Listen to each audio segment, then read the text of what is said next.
नमस्ते वॉरियर्स।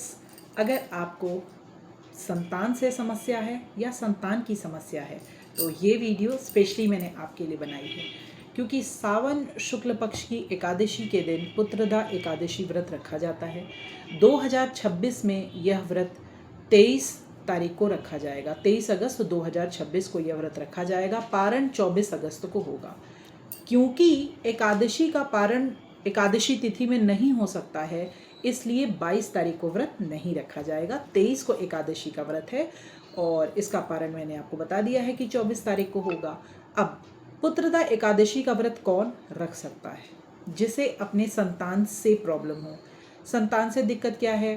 पहली, या तो संतान आपसे बहुत दूर है या पास रह के भी दूर हो गई है, मतलब आपकी बात को समझ नहीं पाती, आप अपनी भावनाओं को शब्दों में समझा नहीं पाते, आपको अपनी ही संतान से वक्त मांगना पड़ता है, या आप अपने बच्चे का कल्याण चाहते हैं और इस चीज़ को आपको बच्चे को समझाना पड़ता है। अगर ऐसी दिक्कत है तो आप पुत्रदा एकादशी व्रत का पालन ज़रूर करें। अगर आपको संतान की प्राप्ति ही नहीं हुई है, अभी तक आप संतान सुख से वंचित हैं, तो भी आप पुत्रदा एकादशी का व्रत कर सकते हैं। और अगर आप व्रत करने का सामर्थ्य नहीं रखते हैं तो दान ज़रूर करें। एकादशी के दिन किया हुआ दान बहुत फलदायी होता है और कई गुना हो करके आपकी संतति को और आपको प्राप्त होता है।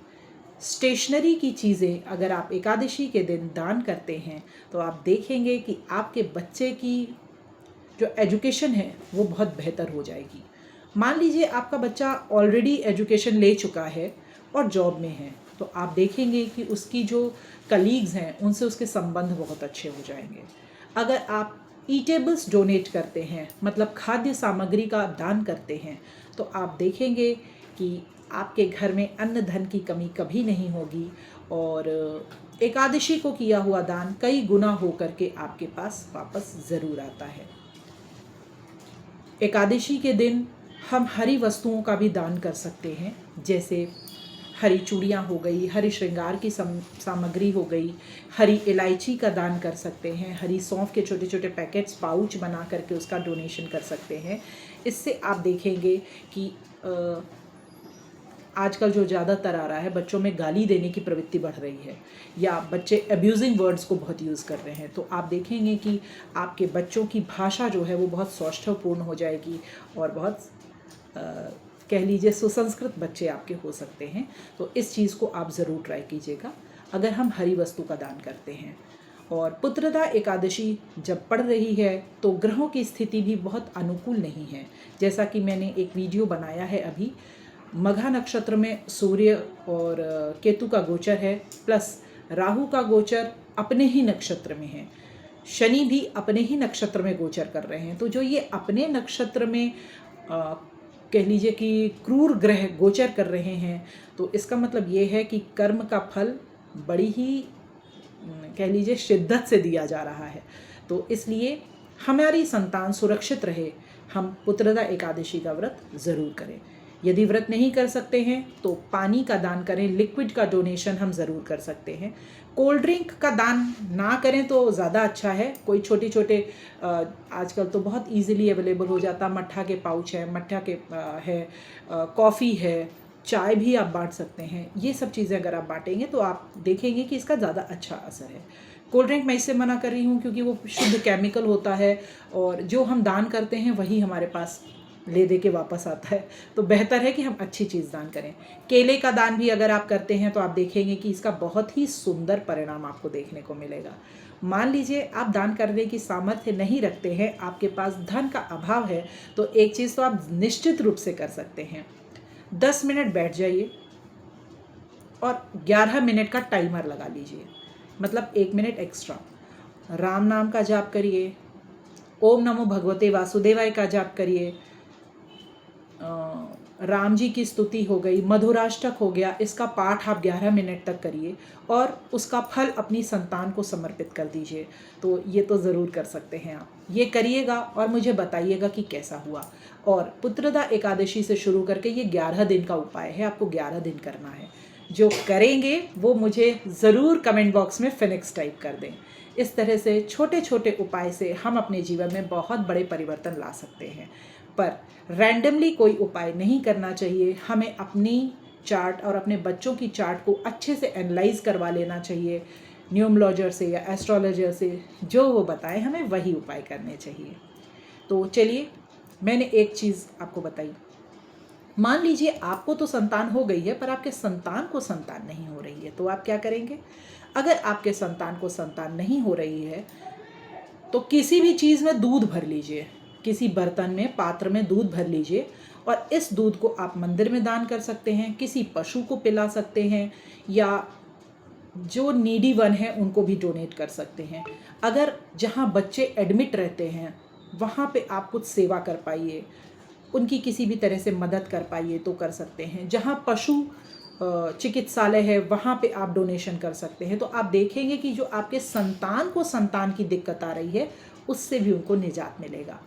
तो इस तरह से तो हम व्रत कर ही सकते हैं। और पुत्रदा एकादशी के दिन अगर हम हरिवंश पुराण का अंश मात्र ही पढ़ते हैं, थोड़ा सा ही पढ़ते हैं, या पुत्रदा एकादशी से हम ये संकल्प लेते हैं कि हम हरिवंश पुराण का पाठ करेंगे, तो वो भी बहुत ही फलदायी होता है। और इसका परिणाम ये देखा जाता है कि संतान को अच्छी संतान की प्राप्ति होती है, जैसे कहते हैं भाग्यवान संतान की प्राप्ति होती है और स्वस्थ संतान की प्राप्ति होती है।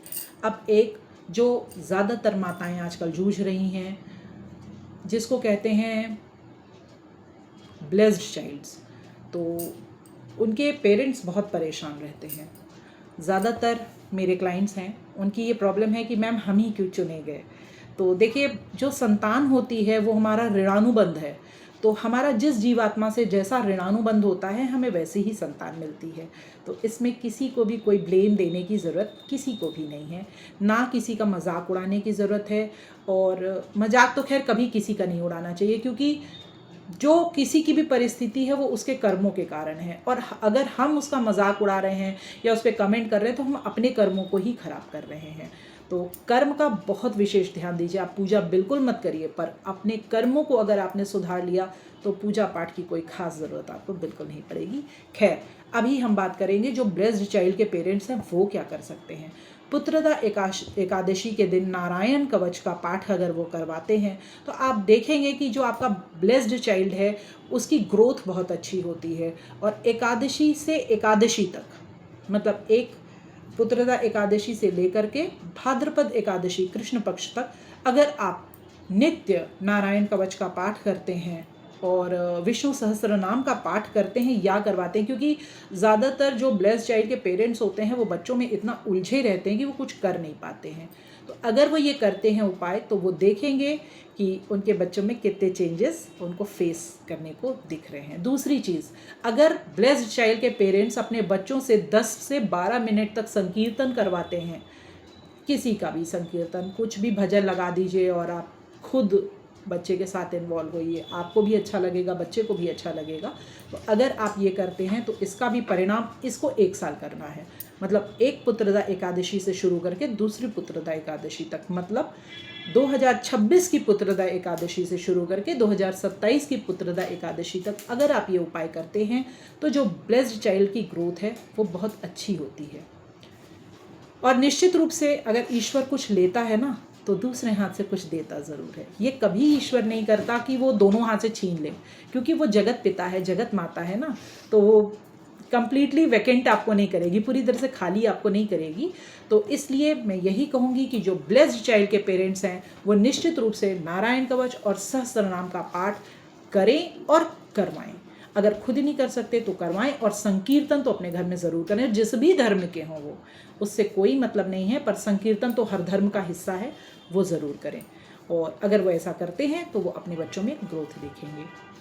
जिनको संतान नहीं है और वो चाहते हैं कि वो संतानवान हो जाएं, तो वो विष्णु सहस्त्र नाम के साथ संतान गोपाल का जो पूरा श्लोक है, 101 श्लोक है उसमें, उसका पाठ करते हैं। फिर मैं कहूँगी 1 वर्ष, मतलब 2026 की पुत्रदा एकादशी से लेके 2027 की पुत्रदा एकादशी तक करते हैं। वैसे इतना टाइम लगता नहीं है, तो उसी के बीच में भी वो देखेंगे कि वो प्रेग्नेंट हो सकते हैं या उनके घर में संतान की प्राप्ति हो सकती है।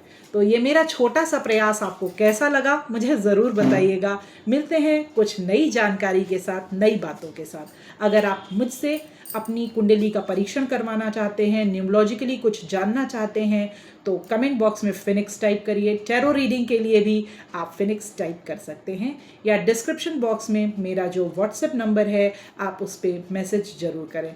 मैं फ़ोन नंबर रिसीव नहीं कर पाती हूँ, इसका रीज़न ये है कि मेरी और भी जिम्मेदारी है। मैं माँ भी हूँ, किसी की पत्नी भी हूँ, किसी की बहू भी हूँ, तो मेरी जो पारिवारिक जिम्मेदारी है इस वजह से मैं फ़ोन नहीं ले पाती हूँ, तो इसके लिए मुझे क्षमा करिएगा। मिलते हैं नेक्स्ट वीडियो पे नई जानकारी के साथ। जय श्री राम, राधे राधे।